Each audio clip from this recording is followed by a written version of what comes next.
Hi you guys, today we're going to be talking about the best and worst books that I read in 2023. I am not an energy drink person by any means. This one's actually kind of good, but I just needed some pep in my step today. I've never filmed a video standing in front of my shelves before, so I'm not sure how I'm gonna feel about the look or the audio of this, but I wanted to go ahead and try it and kind of like switch things up and do something different. I have screenshotted from my Goodreads my least favorite books and my favorite books from the year. I will say that I think I had a really mediocre reading year this year. I don't know if it was because last year it was the first year I got back into reading, so I had a lot of like really popular books to go through. All of Taylor Jenkins Reid's like Hollywood series. I read My Dark Vanessa last year and Mary Jane, and so many books that I loved that I still think about now. And I feel like my favorites on this list are books that I really liked and that I would 100% recommend, like high 4-star reads. But I feel like I didn't really have any like, I can't think about anything but this book reads this year, which is just kind of disappointing. And then last year I had 2 really bad reads that I kind of just ended up like hate reading. And this year I had, I would say, 2 bottom 2 reads of the year. This year I continued to read them and I didn't DNF them because I was so confused on why I didn't like them. Like, I thought they were going to be books that I would enjoy. But again, we'll get into that. I also just think that this year I read things that I felt like I had to read instead of things that I wanted to read. So I just like wasn't even reading things that I would enjoy. I was just like reading things to like say that I read them, which is silly. So I want to talk first about the most recent book that I read that I really disliked. This honestly might have been the last book that I read last year, or one of the very last books that I read last year, which is Betting on You by Lynn Painter. I read 3 Lynn Painter books this year. I read The Love Wager, which we'll also talk about in this video, and I read The Do-Over. The Do-Over, I had a couple tiffs with that book that I thought could have been done better. I felt like it felt a little rushed. But I overall like really enjoyed The Do-Over. And then The Love Wager, I think they're both up here. These are so cute. They look so cute together. The Love Wager is actually in my favorite books that we're going to talk about later in this video. And I will say that both of these books had like things that I could have picked apart. This one, there was one that I really felt like I needed to pick apart with, and then this one, I was enjoying it so much, I was like, don't even care. But overall, I really enjoyed both of those books. So I thought, you know, new release by Lynn Painter, I had requested it from my library, and because I had requested it before they got it, like before they bought the rights to the book, I was the first one to get it. So I was like, okay, well, I'm gonna listen to this now because it's gonna be on hold for so long if I don't take the opportunity and listen to it now. So I think the audiobook might have been why I disliked it. I didn't love the narrator, but let me just try to like explain to you what this book is about. The thing that I can't wrap my head around is like, I feel like this book didn't have a plot. Like, it did not have a, this is what this book is about. It just had like so many things going on. Let me just start from the beginning. So it starts out and it's like a When Harry Met Sally, like a play on When Harry Met Sally. I feel like that's not really a trope. It follows these 2 teenagers. They meet 3 or 4 times, I think, and then they end up starting at the same place for work. I think it's like their summer after their senior year or their summer before their senior year, something like that, and they end up working at the same place together. The first tip I have with this book is the When Harry Met Sally like trope. I read another When Harry Met Sally book this year, which was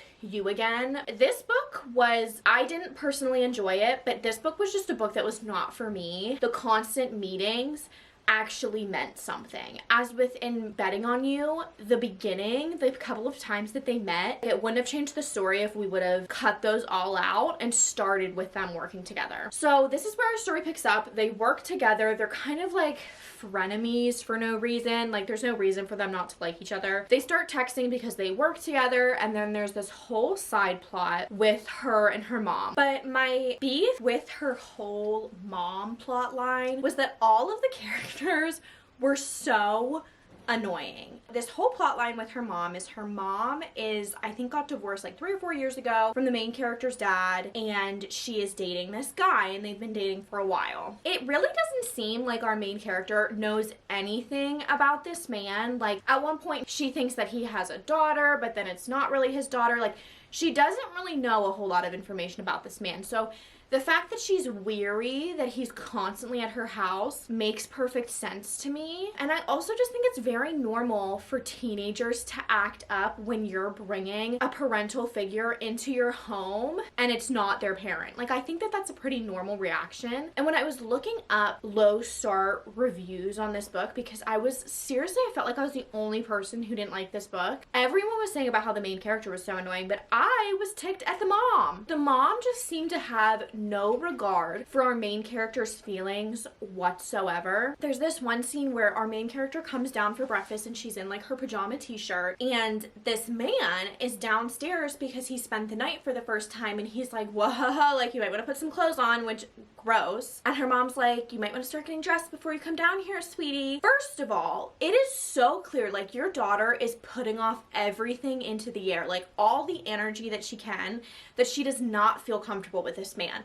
Second of all, you have a teenage daughter and you're letting a man like spend the night in your house and you don't tell your daughter that he's staying. To me, that's like a dangerous thing, like a dangerous position for you to be putting your daughter in. And I just thought that that whole situation was weird, and that's a huge plot point. Like, it affects the relationship between her and the love interest. Like, it's a very big plot point. But the main thing with this book is that it just had no direction. We have a workplace romance, kind of, but we also have like a when Harry met Sally, we've met each other a bunch of times, kind of. Then we have like a should we fake date to take off your maybe stepdad plot, kind of. Then there's at one point we like go on vacation, and then there's like this whole bet that they make against their friends, and then we have like their friends are mad. Like, there's just so much going on, and it felt like she was given a list of tropes and said, you need to write this into a book, and she just like came up with this. It just did not feel cohesive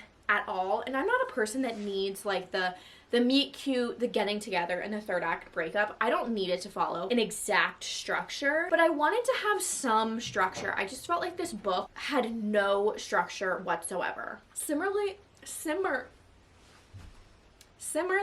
that's not correct. Similarly,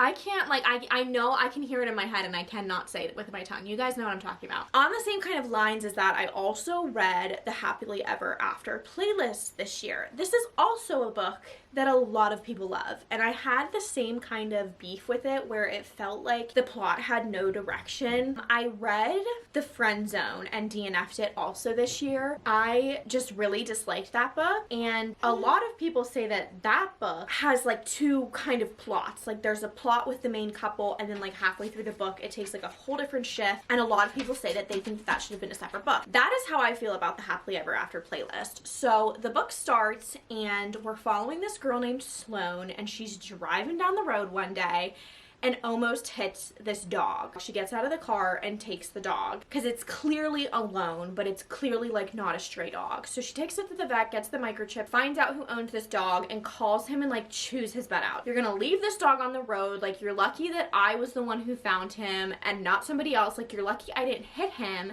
And she was at the point where she was like, I know I need to return this dog to the owner, but like, I don't think I should. I don't think it's safe to be giving it back to the owner. And the owner, I think his name is Jack, is like, I'm so sorry. I'm actually away on a work trip and I had someone dog sitting for me. I don't know anyone in the area. I don't have any family. I just must have not done my due diligence to make sure that this girl was going to take care of my dog. Like, I know that this is weird and I don't know you, but like, can you take my dog until I get back? And the girl was like, yeah, this is kind of weird, but like, I don't want to give the dog away. So like, I'll just keep it for the time being until he gets back. And the first like 150 pages is like a really funny banter, text conversations, phone calls. It's really cute. After the 150 page mark, I remember thinking like, what else is going to happen in this book? And I think that if she would have written The Friend Zone, because the one main plot in The Friend Zone, which is the first book in this little companion novel series, has a lot to do with Sloane. And I think that she should have released the first 150 pages of this book as like a follow-up novella to The Friend Zone, because it was perfect. I loved it. And then written a book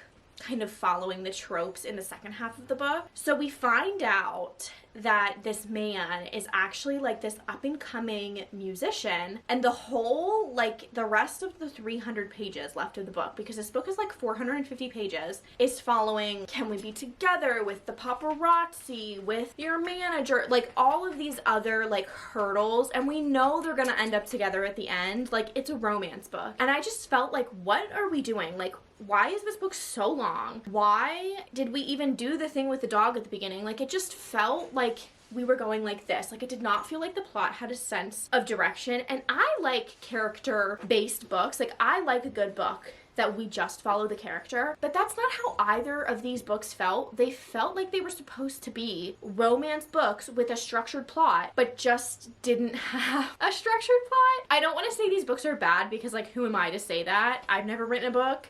But I would really not recommend these books. If you love the authors and feel like you need to read their whole backlist, like, go ahead and read them. But maybe wait until they're available at your library, or skip these if you were on the fence about reading them. So the two books that I want to talk about next are honestly so sad. If you watched my last year's video of my favorite books of last year, both The Viscount Who Loved Me and An Offer from a Gentleman were on that list. I ate those books up. Like, thinking about those books, I can like feel my heart racing, like thinking about those books. So I continued the series this year. I read 3 books out of the series, and these 2 made it onto my least favorite books of the year. This one, I was kind of going into this one just prepping that I wouldn't like it. I've watched a lot of, like, I read the whole Bridgerton series, so you didn't have to, or like, what Bridgerton books should you read type of videos, and a lot of people who love Benedict and Antony's book don't like this book. So liking those books, I was like, I'm probably not gonna like this one. Indeed, I didn't. The show kind of screws over this book a little bit, because Eloise in the show and Eloise in the books are just not the same character. The way that Eloise acts in this book is just so frustrating. She has like no self-worth, no identity. Like, you also have to think Daphne's book is when Daphne's like 16. She's like 27. So the way that she behaves in this book, I'm just like, girl, like, you've been so okay doing your own thing, living your own life, not getting married, and all of a sudden you have all of these different views. It just didn't make any sense. If you don't know what this particular book follows, Eloise and Philip are writing back and forth. They're writing letters to each other. Basically, it's kind of like a Nanny McPhee situation. He's like, look, I have 2 kids. They're brats. They need a mom. They need structure. They need someone to take care of them. I can't do it by myself. Do you want to get married? Like, you need a husband. My kids need a mom. Do you want to get married? So that's kind of like the structure that this book takes. I don't see Eloise as a mom. I just don't. I don't see her as like a maternal figure. I don't see her as a mom. And seeing the plot line with his 2 children and Eloise, to me, it just felt like Daphne. It felt like something Daphne would do. It felt like Daphne's character, and we're just saying it's Eloise. I honestly think I would have rather her had a book and her just never gotten married. Like, it just have been her story without a relationship, without kids. Like, I don't know. This just was not my favorite book. Like, if you're not gonna read the whole Bridgerton series, or you wanna read it and you're like, 8 books is a lot, go ahead and skip that one. I will say I liked this book better, but I have more beef with it because maybe my expectations were too high. This one is When He Was Wicked. This is Francesca's book. So many people say that this is the best one. And a lot of the videos that I've seen ranking them, it's like Antony's is second and really close. This one's first. So I'm like, I'm gonna love this book. This book follows Francesca, and Francesca gets married, I think, shortly after Benedict's book. She moves to Scotland. She's living in Scotland with her husband John, his cousin Michael, and then John and Michael's moms. And they're like a little family. Francesca really clings to them, and they all get super close because she's living in Scotland. She doesn't have her family there. And 2 years into their marriage, John ends up having an aneurysm. So he dies super suddenly, out of the blue. This is where our story kind of begins. So Michael is John's cousin. And obviously when he dies, he's like the heir to whatever they are, like a lord, a viscount, I don't know. He has been in love with Francesca since before he even knew that she was supposed to be his cousin's wife. So at the beginning of the book, like literally the first chapter, I was like giggling giggling and kicking my feet because he was obsessed with her. Obsessed with her. I was like, this book is gonna be so good because he loves this woman. We've passed Francesca's mourning and she's kind of like, I don't think I'm ever gonna love somebody the way that I loved my husband, but I want to have kids. I want to be a mom, and Michael needs to have an heir because there's nobody else like to like inherit his job. Francesca already did all of the work and knows the finances. They still have to provide for Francesca because she's a widow. Like, it makes so much sense for them to just be like, look, you need to have an heir. I want to have a baby. This isn't ideal, but it makes a lot of sense financially, and it makes a lot of sense with our families for us to just get married. And then we could have kind of had this like beautiful, like her slowly falling in love with him type of story. And maybe because she already has done like the marriage of convenience quite a bit in this series, that's why she didn't do this. But I just feel like that made a lot of sense for them to do. I also think back in like these days, it was pretty common like to marry people that maybe now we might think is like kind of inappropriate or just like a little bit weird. That's not why I disliked the book. It's not like I wanted the book to go in that direction, and since it didn't, I was mad. I disliked the book because through the first half of the book, Michael was like a typical rake, but down bad for Francesca. I will do anything for you. The only thing that consumes my every thought is you. That's how he was the first half of the book. And then the second half of the book, it was like, he was like, you know what, Francesca, you're not giving me what I want. So I think I'm just gonna make you. And it was disgusting. I didn't even want to finish this book. That's how angry the things that in this book made me feel. And the thing that just really made me upset with this book, and some people might think that this is a spoiler. I don't think this is a spoiler. I think you should know if you're going into a book and this is gonna happen. But there are multiple times where there are questions, like questionable consent. And to me, no, I don't want to read about that. This isn't a dark romance. This isn't a mafia romance. She's not being kidnapped. I almost feel like this is worse in this book than it is in The Duke and I feel like in The Duke and I, not that like what happens in that book is justifiable, but it's clearly escalating. Like their relationship is toxic and it's getting worse and worse and worse until it finally like boils over, and that happens. In this book, it really just felt like the character did a 180. It just makes me sad because I want to read a romance book because I want to enjoy the men that are written in them, in the sense that they're not like men in real life. Like they're nice and they care about women and they respect women, and it felt like he had no respect for Francesca and was just gonna be like, you know what, Francesca, you're gonna do whatever I want you to do, and if you don't, I'll make you. And it was disgusting. Okay, that is enough negativity for one day. Let's start on our favorite books of the year. Again, these are just books that I really want to go out of my way to recommend, but not like I live, die, and breathe this book. I think I'm gonna go through and just do ones that I want to like quickly recommend that aren't gonna like change your life, but are definitely like worth a read.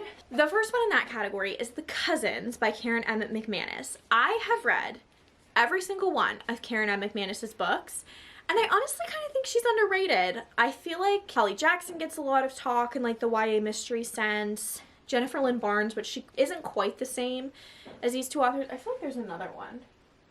Karen Thomas maybe is who I'm thinking of.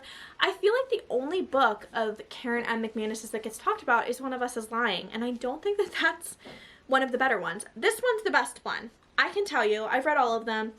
This one is the best one. This plot is kind of confusing, so try to follow along, but if I finish talking and you're like, I don't understand what that plot's about, it's okay. This follows three cousins. They have never met each other. It's the beginning of the summer. They get a letter in their mail from their grandmother, who they have never met before, saying, I really want to know you. Come and work for me on my island this summer. You can spend the whole summer with me. We can spend time together. You can get to know, we can get to know each other. So this grandmother is super uber duper rich. She owns an island. She owns like a whole like resort, I think. And she cut off all of her kids when I think they were like late teens, early 20s. No explanation, no reason, just you're done. You're not getting a penny, you're not getting a hug, you're not getting a goodbye, you're getting nothing I don't want to see you ever again. So all of the parents are like, you're going, because they, one, want to know why she cut them off, and two, if the grandma's gonna die soon, they want the inheritance. It follows these three cousins, and then we go back in time to the three children that she originally cut off, and we kind of get like a summer with them, the summer before they got cut off. It starts to unravel why she maybe cut them off. And I think the reason why I liked it so much is because it just really took me by surprise. I went into this thinking like, I'm gonna like this, I'm gonna read it in a day or two, but it's not gonna like have my jaw on the floor. There was a mystery, like within a mystery in this book, I feel like, and I think I was so focused on the one that the next, like the other mystery just like went right over my head, and I did not see it coming. And I think that the reason why I enjoyed this so much is that it made so much sense, but I didn't guess it. And I feel like those are when thrillers really hit, when you don't guess the plot twist, but the plot twist isn't so out of left field that you're like, that doesn't make any sense. If you want a good summer mystery, if you want something quick, if you want something that you're gonna enjoy but isn't gonna like change your life, I highly recommend The Cousins by Karen M. McManus. Obviously these are rereads, but I have to talk about my rereads or we're not gonna have any really good books in this video. I reread the Hunger Games trilogy for the first time in 10 years, which I cannot believe it has been 10 years since I read these books. These books are so good. I don't remember like loving the first book, but by the time I got to the second one, every thought I had was about these characters. I just feel like you get something out of these movies every single time you watch them. And then I read the books and I was like, oh my god, the movies aren't like, don't even compare to the books. This book, phenomenal. The movies, trash. I mean, they're not trash, but they're not the best. Do a reread. For me, do a reread, then rewatch the movies. Then, I don't know if I want to tell you to read The Ballad of Songbirds and Snakes first or watch the movie first. I think if I were to reread that now, since watching the movie and since reading all of these, I would probably like it better. But these two books, best books I read all year. Another book that I feel like I have to talk about because it's so good, but also it's like you're gonna roll your eyes because everybody loves this book, and I think it was on my favorite video last year. I reread this, I think like the first 3 episodes or however they released that show, if it was in increments of 3 or increments of 1. The first like segment of episodes had come out and I was watching it and I was like, okay, like whatever, and I was like, I think I kind of want to read the book. This book tore me apart limb from limb. I probably wrote on every single page. Oh my god. I was like, I need to read some of the things that I underlined because they're so good, and I randomly opened it to a page and it's Billy's the one talking. Teddy and I both knew that some people needed to feel heard whether or not you actually listen to them, and I wrote literally all these men can go die in a hole. Karen's keys were softening us too much, if you ask me. Barf.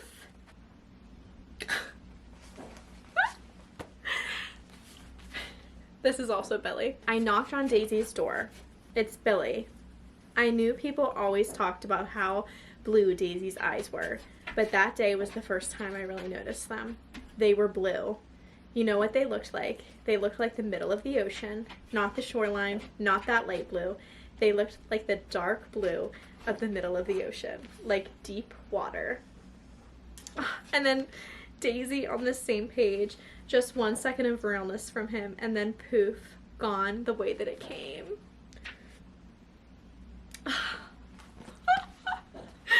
When someone's presence gives you energy, when it riles something up in you, you can turn that energy into love, lust, or hate. I felt most comfortable hating her. It was my only choice. I really felt like I understood him, and I think he understood me. You know, things like that kind of connection with a person, it is sort of like playing with fire because it feels good to be understood. I'd believe your soulmate was someone who had all the things you didn't, that needed all the things you had, not somebody who's suffering from the same stuff you are. Julia was saying, can Daisy Jones be my best friend? Stop. Probably the first man in my life who really saw me, who ever really understood me, who had so much in common with me, and he still didn't love me. In the middle of the night one night, I heard Billy get up and pick up the phone. I was pretty sure he was talking to Teddy. I wasn't sure. I heard him say, Daisy's gotta go. And I knew. I mean, of course I knew. Oh. I'm like sitting here and I'm like, I probably should like reread this right now. This is probably one of my favorite books of all time. That book has ruined me. Ruined me. I feel like I can't keep speaking. Like I cannot continue this video. Okay. Next on the list. Okay, this one was a really good book and I would really recommend it if you need a fun summer read, and that is 99 Days by Katie Cotugno? I don't quite know how to say it. So this girl, I forget her name, let's call her Belly. Belly is dating Jeremiah and she loves Jeremiah. Jeremiah is great for her. She's best friends with Jeremiah's sister, and she makes a mistake one night. She makes a pretty rough mistake and does something with Jeremiah's brother. Let's call him Conrad. She buries it. She thinks, I'm never gonna think about this ever again. I don't want to think about, like, this was a mistake. It happened. We're gonna move on. We're gonna get past it. Until her mother writes a fictional book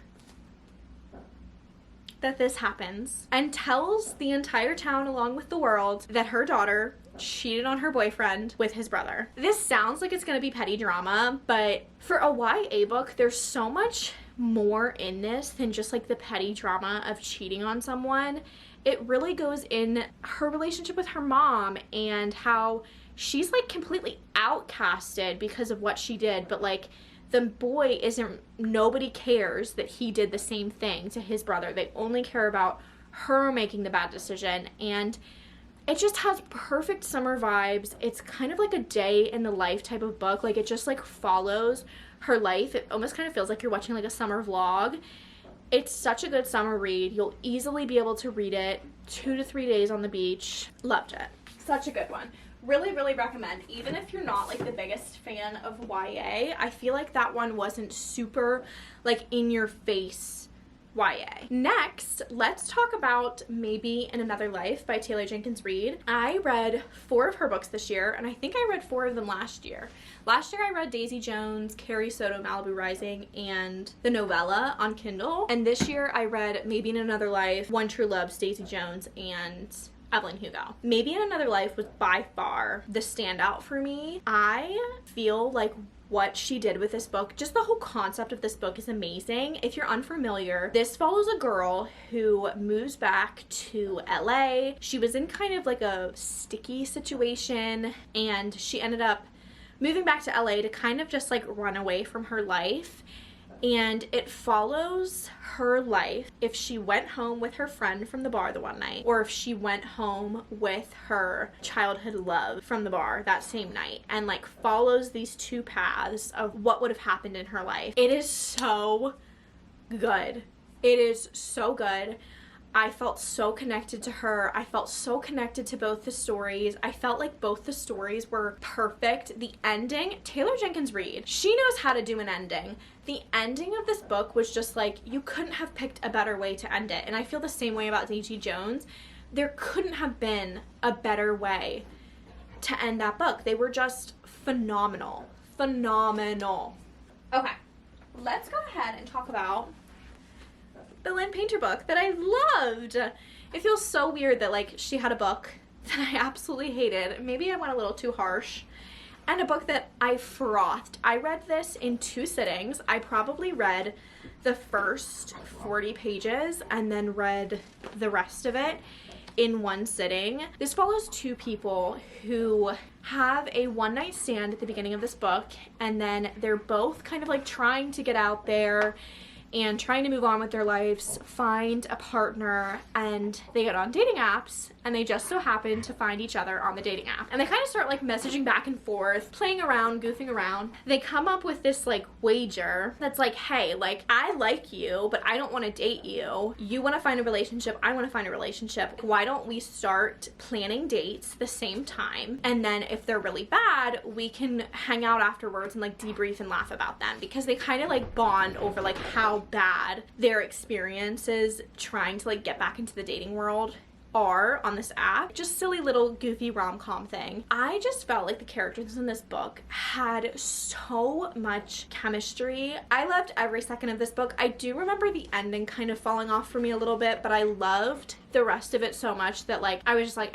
whatever, don't care. And if you do read this book, highly recommend picturing Sydney Sweeney and Glenn Powell as the main characters. I read really, really, really good books back to back at the end of the year. One of them was, she's kind of shoved down in there, so I'm not going to grab her out. The Invisible Life of Addie LaRue. This book was so popular. I think in like 2021 is when I started seeing stuff about it. People being like, this is the best book ever, like this is such a good book, the payoff is like so amazing, like saying really, really good things about it.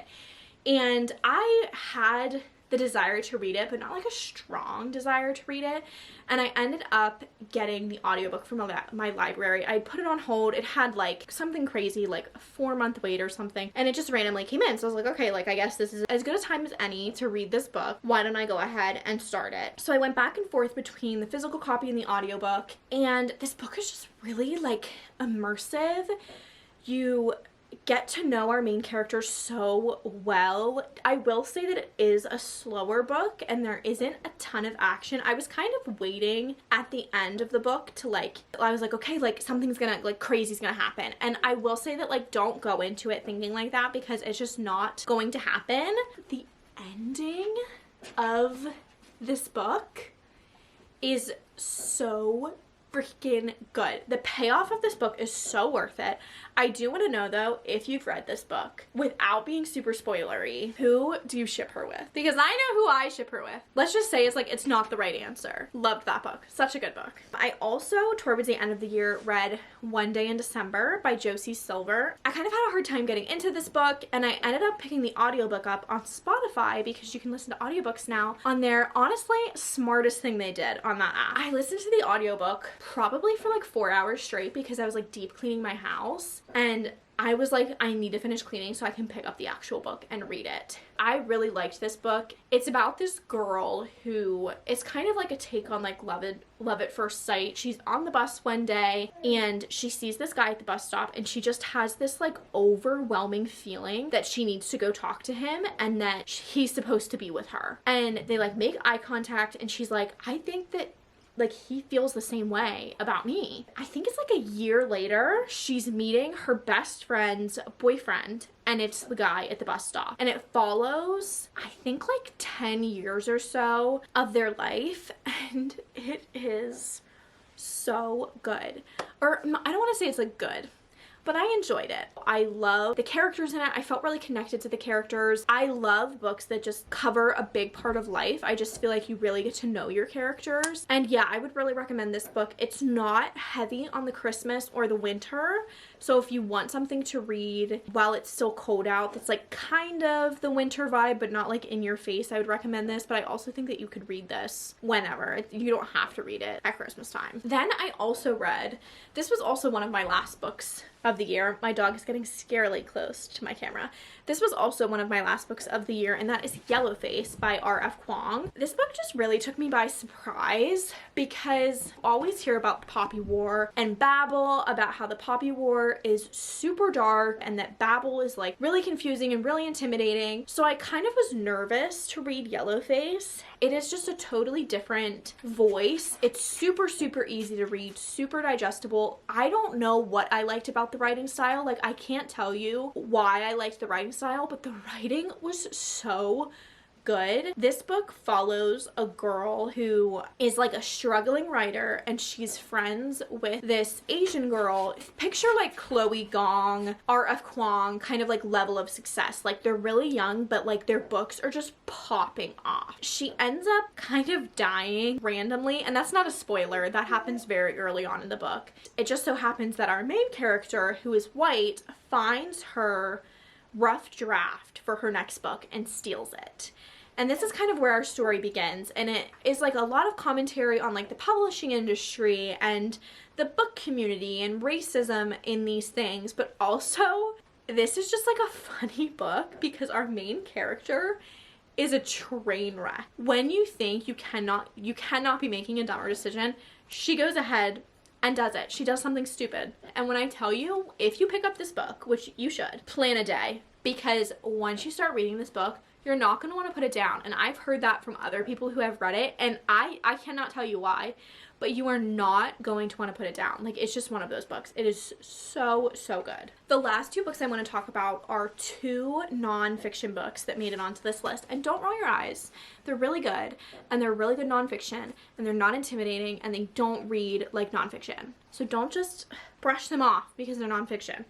The first one is a memoir, and that is Educated. The audiobook is phenomenal. I read the audiobook and then went back and forth between the physical book and the audiobook, which I do a lot, and I would really recommend. I think it makes the reading process just really fun because you don't need to be like, oh, I want to like pick up my book so bad, because you can just pick up the audiobook if you're busy. This book follows Tara, who grew up in a, how do I want to say this? Her family was kind of like doomsdayers, I think is what you would call them. Like they think that like the world's gonna end, the government's out to get us. If you're familiar with like the cult, I don't remember what it was called, but it happened in Wanko with like the FBI, that whole situation. If you're familiar with that, or familiar with the episode of Criminal Minds that Prentice and Reed get kidnapped by like a cult, that's based on Wanko. That event really impacted the way that her parents kind of thought about the world, like